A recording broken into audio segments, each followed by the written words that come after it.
The Fed15 podcast is presented by Serving Those Who Serve, a financial planning practice serving federal government employees and retirees all over the country. This podcast is for informational purposes only and is not intended to be taken as financial advice. All listeners should consult their personal advisors before taking any action. The opinions expressed by our hosts are their own and do not reflect the views, policies, or position of either Raymond James or Serving Those Who Serve. Securities are offered through Raymond James Financial Services, Inc., member FINRA SIPC. Investment advisory services are offered through Raymond James Financial Services Advisors, Inc. Serving Those Who Serve is not a registered broker-dealer and is independent of Raymond James Financial Services, Inc. Hello, everybody, and welcome back to this week's episode of the Fed15 podcast presented by Serving Those Who Serve. Each week, we're going to be here to discuss the latest news and info that feds need to know in 15 minutes or less. So whether you are a seasoned federal employee or whether you're just starting out in your career, Fed15 has got you covered. So grab your coffee. For me today, it's water in my knockoff Stanley cup. Kick back and we'll tell you what you need to know but might have missed. We are your hosts as always. I'm Katelyn Murray. I am joined by Mr. Dan Sipe. Hello. How you doing, Katelyn? I'm doing well. We're past the big pollen push of the season, so, doing all right. Most of the plants are still alive in the garden by this point, so that's good. Indeed. Yeah. Indeed. Yeah. Broccoli's doing well, so, and hopefully just like that miserable pollen surge, hopefully with what's happening out in the world for our feds, I'm sure you're seeing it in your initial meetings. I'm seeing it in mine. As a matter of fact, I had the pleasant surprise when I met somebody this week where they announced that their agency had already reached its reduction goals. Now, it's certainly not happening everywhere. And if you are with an agency or a division that's being eliminated, that's a small consolation. But again, kind of goes back to that Maya Angelou quote, all storms eventually run out of rain. Mm-hmm. But I think the important thing then is, now what? Okay, so, and Katelyn, by all means, I want your insight on this too. Over the last 90 days, we met a lot of people that were questioning if there was a tomorrow. Just questioning if there was going to be one. And that's perfectly understandable. And we here at Serving Those Who Serve did our level best and continue to do our level best to make sure that you have the information you need to make the best decisions. And we're going to continue to do that. But there is a point where we have to also think about what's next. What's next if it turns out it was in your best interest to be able to do a discontinued service retirement or a VERA because things being eliminated at your agency. What's next? Okay, as far as your job hunt, how will you approach your career? Are you considering the possibility of coming back? Folks, I cannot stress this enough. I'm coming up on close to 40 years here. I have lost count of the people I've served that had a break in service. I've lost count. And it happens. It absolutely positively happens. So I would say right now we're kind of entering the what are the next best steps. We've kind of been in the how do we survive? What's our best survival decision? But we want you to do more than survive. We want you to thrive. So, Katelyn, what are your thoughts there?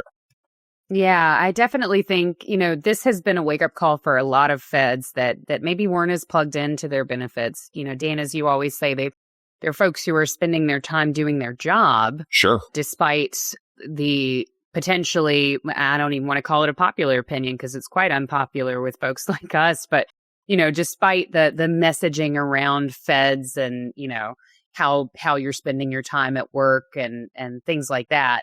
They're folks who were focused on their job functions and their job duties rather than learning about their benefits and how all that works. I think if you are in that category where, this period of time has been a wake-up call for you and just how much you maybe don't know about your benefits. Yes. Take it as and certainly, folks who are still under fire, I get it. we are there with you. So I want to tread lightly with this, but I do think that there is some merit to having that wake up call of, oh, wow, there's actually quite a lot that I don't understand about my benefits. Or, wow, if faced with the possibility that I may have to make a career transition, I don't have a really clear picture on where I'm at in my financial plan. I don't have a clear picture on how ready for retirement I am. Am I 20% of the way there? Am I 30% of the way there? Am I 80% of the way there? Can I retire now and have a baseline level of spending that would be okay for me?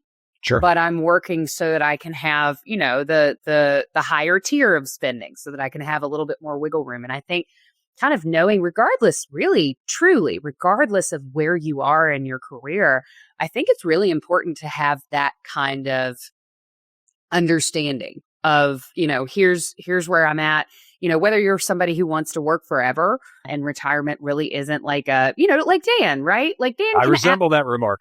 Right. Dan can absolutely retire, folks. I promise. We make a lot of jokes about chaining him to his desk. He can leave whenever he wants. He won't, but he can leave whenever he wants. Right. And he knows that. He's done the prep work for it. He's got his own financial plan. He knows what's going on. And that kind of frees him up to, know what his options are. And I think, everyone should have that kind of peace of mind. And as a financial planner, that's certainly core to, my purpose is helping people understand, okay, here's where we are. Here's what we need. Here's how far away we are.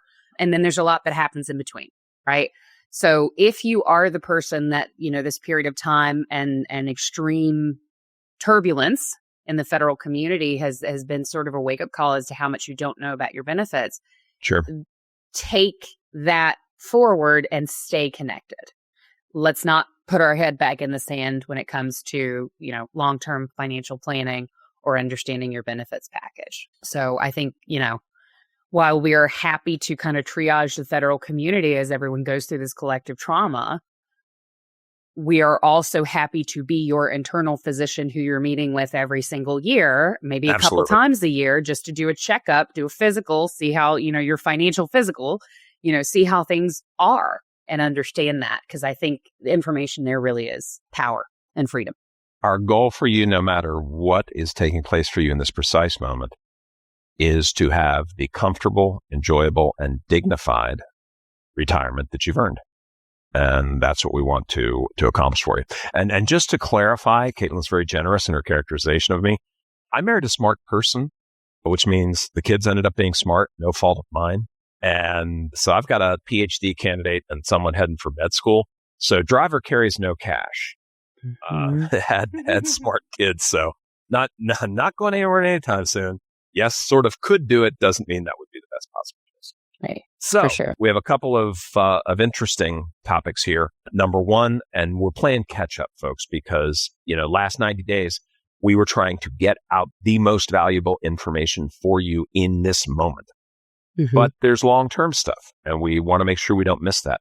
So we're going to be doing a recap of the Social Security Fairness Act, which is very important for a chunk of our feds and a group that's very dear to my heart. And we're going to be talking about how to handle a shutdown. And we're not predicting one. I want to be clear about that. Clear. We're funded through the end of the fiscal year. So we don't have to fret or sweat about that right now. And we did see rare and commendable bipartisanship in avoiding the last shutdown. So, I put on the black t-shirt when I'm grumpy for them. I will always remember to applaud when they get it right. So yeah, jumping in on the Social Security Fairness Act, big shout out to Abigail Spanberger and her team that really championed this and, in my mind, took the brilliant tack of recognizing that it wasn't just CSRS feds. That there are first responders and civil servants on the municipal and state level all over this nation that were impacted by this. So if you are in that group, you didn't pay into Social Security. So when the time came to claim, even if you had quarters at the outside, what the statement showed you getting and you actually getting would be different. Okay.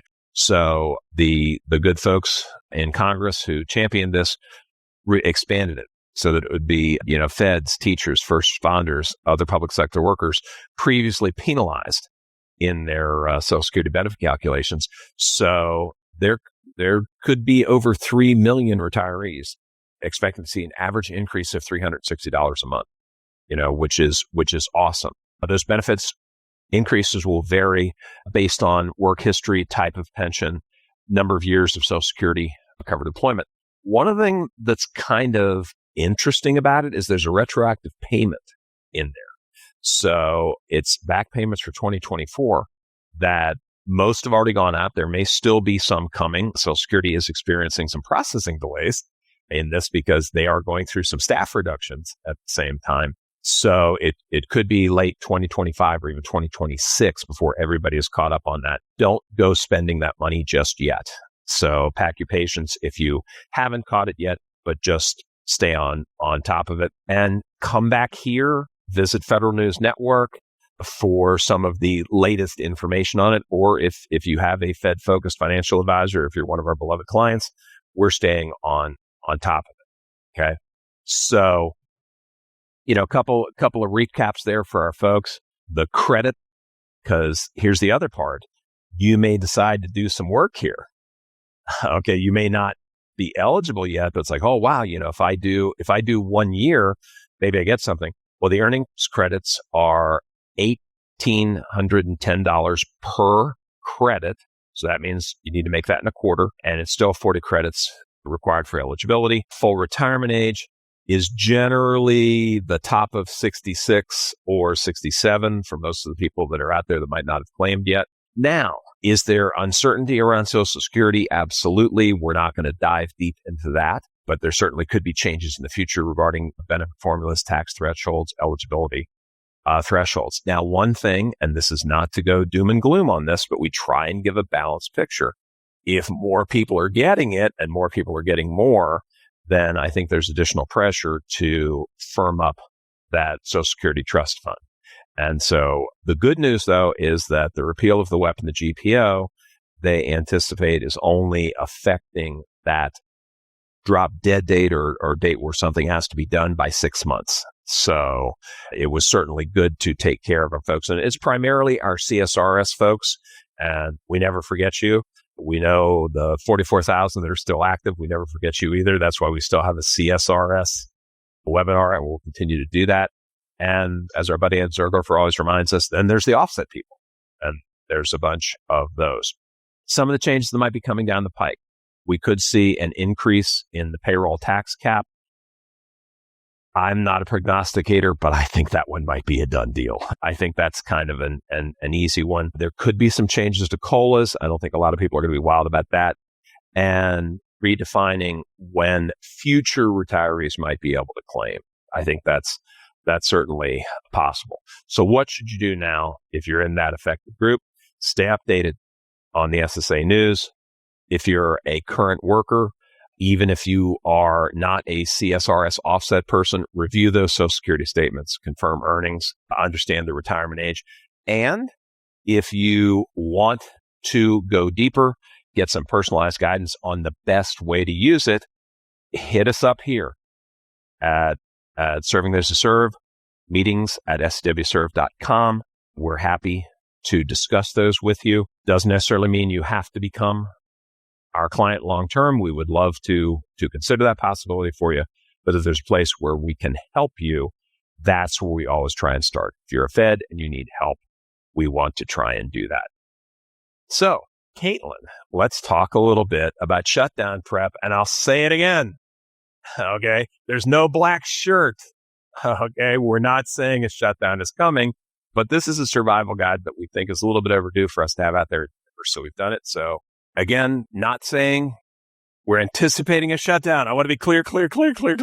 I do not want this to be Orson Welles' War of the Worlds. Mm-hmm. Okay. And hopefully somebody is old like me that will get that reference. I get that reference, and I'm not old. So we're not predicting a shutdown, but we feel we're a little bit overdue talking about best practices for that. So Katelyn, what do we have there? Absolutely. So our Shutdown Survival Guide how federal employees can manage finances with no paycheck. I think, to echo Dan's sentiments, this isn't something that we think is on the horizon, but I do think it's important to plan for all possible outcomes, right? You want your financial plan to be grounded in your ideal vision of the future, but also you want to make sure that you've kind of proofed it against the not so ideal outcomes. And certainly this is a realistic situation that we've seen feds go through before. So we put together this kind of survival guide for you that is on the website on STWServe.com today. So obviously government shutdowns are, a thing for feds to be always aware of. You got to make sure that your financial plan is shutdown proof.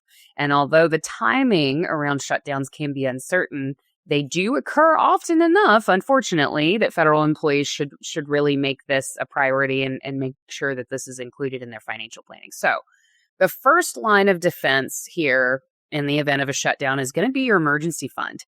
It's the cash savings, folks. So this can include extra buffer money that you have in checking. It can include, obviously, the money in your high yield savings account. That should be the bulk of it. We'll talk about that in a second. But it can also be cash or cash-like assets. So we're thinking things like T-bills. We're thinking things like CDs. We're thinking things like risk-free deposit products, money market accounts, things like that. You want to shoot for about 6 months worth of savings in your emergency fund. And that is very much a general statement, right? From that point, you want to adjust it up if you're a little bit more conservative and you'd like to have a little bit more padding. You can adjust it down in certain circumstances. In most cases, you kind of want to look at that 6 months as a floor. I have seen estimates of folks where if you're not both feds, if there's like one fed and somebody else is working private sector and they're not a government contractor, because government contractors would obviously be impacted by situations in the federal government, as many folks are seeing today.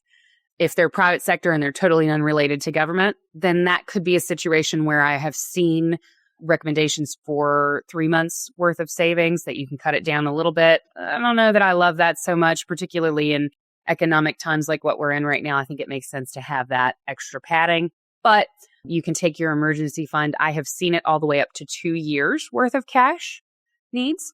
I would say shoot for more like 1 year if you're very conservative, because 2 years of cash needs, depending on how much you're spending, could be quite a lot of money to be holding outside of the market and not really putting to work for you in the market to generate more income, right? So you want to make sure that you're not holding too much cash, but you want to hold enough that you can get through about 6 months to a year worth of no paychecks. I mentioned the high yield savings account earlier. The high yield savings account is my personal preferred place to keep my emergency fund. So I will tell you transparently that that's where my emergency fund lives. Not to say that I don't like CD products. A couple of years ago when we had really high interest rates, we were seeing really good rates on those CDs, and you can be tempted to cut a little bit of money out, pop it in a CD, get that return. The reason that I mention the CD is you don't have a lot of downside. If you cash that sucker out early, you're forfeiting the interest in most cases that you haven't earned. But you always want to make sure that you're investigating the particular CD product that you're looking at to make sure that you've got all of the details and there's not anything hiding in the fine print there. But that high yield savings account is going to keep you nice and liquid. It's going to mean that in most cases, it's easy enough to make an electronic transfer, or if you're banking with a bank that has a physical branch location, you can go in there. You can even maybe use the ATM to pull some cash out if and when you need it. It stays nice and liquid, and it does have a fairly good interest rate. Now, if you were listening to this podcast and you're thinking, I have a savings account. I guess it's a high yield savings account. Those two terms are interchangeable. Please, please, please go online to your banking institution and double check what your interest rate is. Now, it might be hard to find. Sometimes it's really hard to find, but you should be able to find it somewhere on your statement. You may have to look into the fine print to find it. If you cannot find it, call your bank and ask them what they're paying you on your savings account. Because if you are, for example, with Bank of America, their regular savings account, it's not a high yield savings account. You're earning probably nothing, close to nothing on that. You're probably earning a couple cents on it. Whereas if you were in like a little bit higher yield savings product, and there's a lot, I'm not going to make any recommendations, but I know Capital One has a high yield savings account. I know Discover has a high yield savings account. There's a lot of different places, but you want to make sure that high yield is in there, because while you're setting this cash aside, you want to make sure that you're making some interest on it, right? It's not invested, so it's not going to be crazy. And because you don't want to have downside risk, but you want to make as much as you can with a risk-free rate. So make saving a priority now when we are not in danger of shutdown, okay? Even with small automated contributions, you would be so surprised if you set up $250 from each paycheck to go into a separate savings account at a separate banking institution from what you normally use for your checking, and you just don't look at it. You would be surprised how quickly that cash stacks up, okay? Sure. So do what you can now, and then, add to it as you're able to. And again, just be mindful as you're kind of adding to things, you want to make sure that you're not holding excessive cash. So much beyond that, you want to start looking at maybe potentially investing some of that. Sure. Now, budgeting, everybody's favorite topic. I get asked about budgeting a lot as a financial advisor. With budgeting, my favorite approach to budgeting, honestly, is to use the bucket method. Bucket method is very simple. Lots of folks want to get into these fancy spreadsheets and these fancy apps where you can connect all of your accounts, except you can't connect this account because it doesn't work with the two-factor authentication, and you can't connect this thing. So then you end up having to do a ton of work to get the full picture of your finances. Save yourself a lot of time. Consider the bucket method. Bucket one, the stuff you've got to pay or they'll take it from you. Mortgage, okay? Groceries is one for me because I get hangry. So bucket one is the stuff that you've got to spend. Bucket two is my favorite bucket. It's the bucket that's called paying yourself. So what are you saving to? Are you saving to your TSP? Are you saving to a brokerage account? Are you saving to a Roth IRA? Paying yourself. If you don't have your cash reserve built up yet, if you don't have 6 months worth of spending, you want to prioritize that one in your bucket too. And once you get there, then you can kind of reassess. And then bucket three is everything else. So what I don't think is particularly helpful as somebody who has for a long time worked with a lot of different personality types on budgeting, it's not helpful to figure out how much you're spending on clothes versus how much you're spending on food versus how much you're spending on household items, right? What's helpful is to know I've got everything covered that I have to pay, and I'm paying future me. Now I can just spend whatever I have left, however I want to spend it. Okay. So that's my sort of take on budgeting. Now, if you're in a place where you want to kind of build up your cash reserve, or where you're trying to save a little bit more money towards a goal, you can look at eliminating non-essential spending. That would be things like dining out, travel, subscriptions. And when I say non-essential, what's non-essential for me is going to be different than what's non-essential for Dan or for you. Non-essential is something that's defined really by values. Okay. So for me, I may not want to get rid of my travel because my travel might be what keeps me sane, right?